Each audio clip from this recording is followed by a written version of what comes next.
나는 29, 그녀는 28. 우리는 20살 초반에 결혼했고 어느새 결혼 7년차가 되었다. 비밀도 없고 거짓도 없는 사이라고 믿었다. 남들이 보기엔 우리 둘은 조용하고 단단한 커플처럼 보였다. 사진 속 우리는 언제나 환하게 웃고 있었다. 하지만 사진 밖의 시간에는 작은 균열이 자라고 있었다. 그날 병원에서 들은 말은 축복이었다. 임신입니다라는 말이 내 귓속으로 따뜻하게 흘러들었다. 기다려온 순간이었다. 집으로 돌아오는 길에 촉촉한 봄 공기가 폐 깊숙이 스며들었다. 나는 손바닥에 전해지는 미세한 떨림을 느꼈다. 행복이 송금처럼 선명했다. 그날 밤 우리 집엔 사람들이 모였다. 오랜만에 다 같이 밥을 먹고 웃었다. 테이블 위에는 촛불과 잔잔한 음악 그리고 서로의 안부가 놓여 있었다. 그녀는 나를 언니라고 부르며 살갑게 웃는 후배였다. 평소와 같은 인사였지만 그날따라 귀에 걸리는 느낌이 들었다. 사소한 감각이었지만 거짓말 같은 불길함이 그 뒤를 따라왔다. 남편은 술이 더 있느냐고 물었다. 후배가 자리에서 일어나 함께 마트에 다녀오자고 했다. 나는 그 모습을 멀찍이 바라보았다. 문이 닫히는 소리가 평소보다 천천히 들렸다. 시간이 얇은 비닐처럼 늘어나는 기분이었다. 자리에 남은 사람들의 웃음소리가 멀게만 들렸다. 테이블 위에 남편의 휴대폰이 빛났다. 윤지라는 이름이 화면에 떠 있었다. 이름 하나가 이렇게 차갑게 보일 수 있다는 것을 그때 처음 알았다. 내 심장은 벼랑간 다른 속도로 뛰기 시작했다. 심장과 시간의 템포가 엇갈리며 갈라지는 소리가 들렸다. 나는 슬리퍼를 신고 밖으로 나갔다. 가로등 아래에 두 사람의 그림자가 겹쳐 있었다. 두 그림자가 부드럽게 끌리더니 어느 순간 포개졌다. 웃음이 있고 손끝이 닿았다. 그 순간 다리가 풀렸다. 나는 숨을 들이키려 했지만 공기가 목에서 걸렸다. 믿음이라는 단어가 낙엽처럼 바닥으로 떨어졌다. 집으로 돌아와 욕실 문을 닫는 순간 복부에 통증이 밀려왔다. 차가운 타일과 따뜻한 피의 대비가 눈앞을 흐리게 만들었다. 안 되라는 마음의 소리가 혀끝에서 흘러나왔다. 세상은 갑자기 색을 잃었다. 방 안의 모든 물건이 불 꺼진 무대의 배경처럼 멀어졌다. 병원에서 의사는 심장 소리가 들리지 않는다고 말했다. 그 말은 단칼처럼 단단했고 동시에 얼음물처럼 차가웠다. 어제 충격적인 일을 겪었느냐는 질문에 나는 고개를 들지 못했다. 대답이라는 기능이 몸에서 사라진 듯했다. 시간은 딱딱하게 굳어 있었고 나는 그 위에 갇혀 있었다. 집으로 돌아온 뒤 며칠 동안 남편은 회사 이야기만 했다. 해외 프로젝트 일정과 숫자와 성과 같은 단어들이 공기를 점령했다. TV에서는 그녀가 회사는 가족 같은 분위기라고 말했다. 나는 이상하게 웃음이 나왔다. 그 웃음은 기쁨이 아니라 공허였다. 공허는 천천히 방의 온도를 떨어뜨렸다. 연락이 없던 며칠이 지나 택배가 도착했다. 하얀 봉투 안에 사진들이 들어있었다. 대난 모텔 앞에서 나란히 선 두 사람의 모습이 있었다. 그들은 웃고 있었고 어깨는 자연스럽게 붙어 있었다. 한 장 한 장 넘길수록 손끝이 차가워졌다. 이상하리만큼 분노는 늦게 도착했고 대신 침묵이 먼저 자리 잡았다. 그녀의 남편을 만나 사진을 건넸다. 그는 긴 말 대신 이혼할 것이라고 했다. 나는 고개를 끄덕였다. 그리고 나도라고 말했다. 그 한마디가 오래 굳어있던 내 속의 돌덩이를 조금 움직였다. 숨이 아주 조금 가벼워졌다. 인사팀에서 일하는 친구에게 조용히 기록을 확인해달라고 부탁했다. 퇴근 기록과 외근 보고가 이상하게 엮여 있었다. 곧 회사에는 감사 공지가 올라갔다. 그날 밤 남편은 문을 세게 닫고 들어와 소리쳤다. 내가 한 짓이냐고 물었다. 나는 내 마음이 이미 멀리 떠났음을 스스로 확인했다. 공포는 없었다. 붙잡아야 할 이유도 사라졌다. 그녀에게서 전화가 왔다. 울먹이는 목소리로 이제 어떻게 하냐고 물었다. 멀리서 남편의 목소리가 들렸다. 당분간 거리를 두자는 말이었다. 그녀는 평생 두겠다고 답했다. 그 말들은 서로를 구하지도 상처를 덜어주지도 못했다. 그저 끝이 난 후의 잔향 같았다. 나는 그날 밤 불을 끄고 누웠다. 천장의 어둠이 내 몸 위로 천천히 내려앉았다. 스스로에게 묻지 않으려 했던 질문들이 고개를 들었다. 사랑은 언제 잔인해졌을까? 믿음은 언제 사라졌을까? 나라는 사람은 어디까지 무너졌을까? 좋아요와 구독은 당신의 공감이자 함께 걷는 발자국입니다. 당신의 생각을 댓글로 남겨주세요. 창밖 골목의 가로등이 길게 늘어졌다. 나는 그 불빛을 따라 천천히 숨을 골랐다.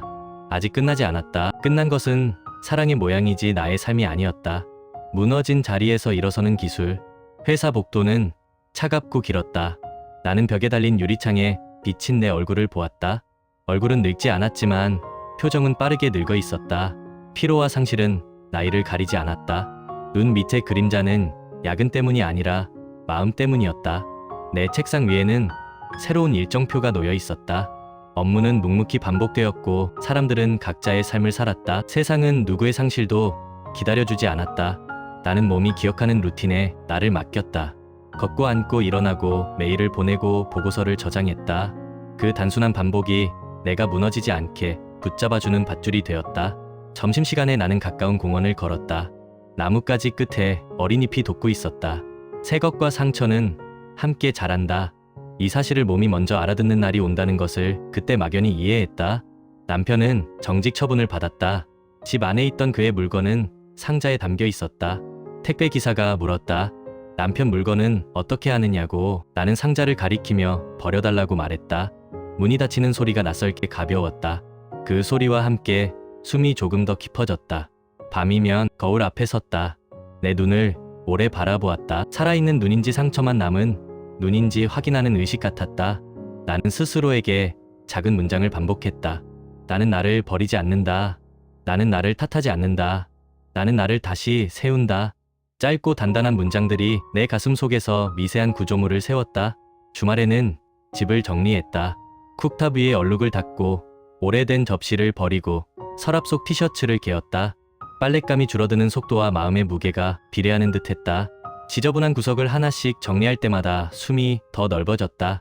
손이 움직이는 만큼 생각은 조용해졌다. 나는 상담센터의 문을 두드렸다. 낯선 공간에 앉아 내 이야기를 조심스럽게 꺼냈다. 전문가는 내 말에 세심하게 고개를 끄덕였다. 스스로의 잘못이 아니라는 확인은 생각보다 큰 이완을 가져왔다. 나는 처음으로 울음을 멈추지 않고 흘려보냈다. 감정은 흘러야 썩지 않는다는 사실을 알았다. 나는 잃은 것을 날마다 확인하지 않기로 했다. 대신 남은 것을 하나씩 세어보기로 했다. 숨을 쉬는 몸, 따뜻한 물 한 잔, 내 이름을 부르는 친구의 메시지, 내가 고른 음악과 내가 고른 향초, 작고 분명한 기쁨들이 촘촘히 나를 지탱했다. 저녁 골목을 걸을 때 가로등이 다시 보였다. 그날의 그림자는 여전히 떠오르지만 이제는 내 걸음이 멈추지 않았다. 빛은 같은 자리에서 내려왔고 나는 다른 속도로 걸어갔다. 과거는 내 뒤에 있었고 미래는 내 옆에 붙어 걸었다. 나는 회사 복귀 보고서를 깔끔하게 정리했다. 실수 없이 정확한 문장으로 일을 마무리했다. 능력은 상처와 별개로 유지될 수 있다는 사실이 나를 든든하게 했다. 나를 설명하는 단어들이 다시 배열되었다. 피해자가 아니라 생존자, 생존자가 아니라 창조자. 나는 새로 쓰는 사람이다. 밤늦게 침대에 누워 창문을 열었다. 멀리 자동차 소리가 바람결처럼 흘렀다. 나는 눈을 감고 오늘 살아낸 나를 조용히 칭찬했다.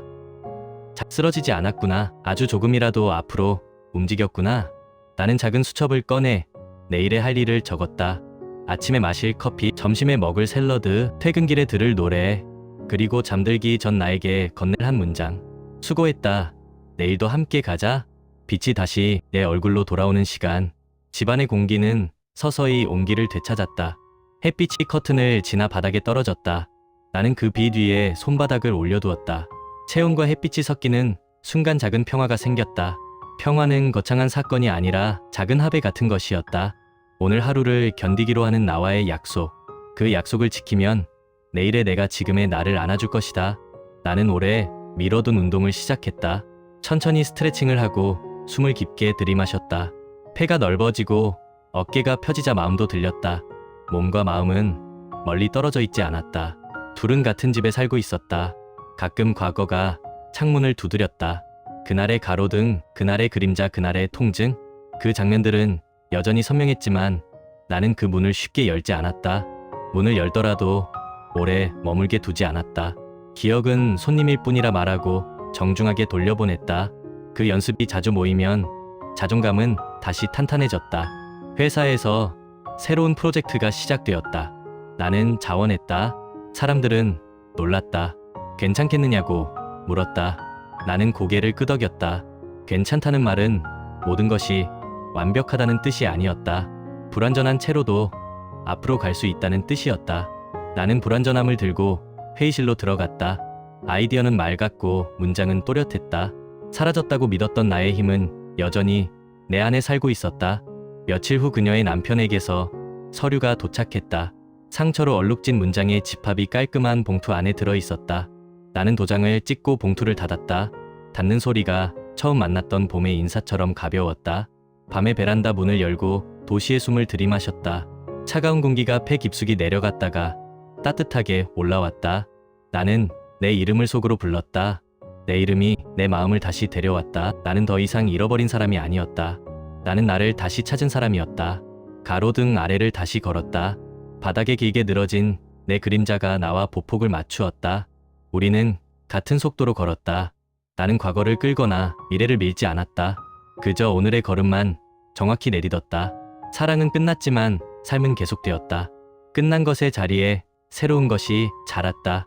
상처가 남긴 자리는 공백이 아니라 창이 되었다. 그 창으로 바람이 들어오고 햇빛이 들어왔다.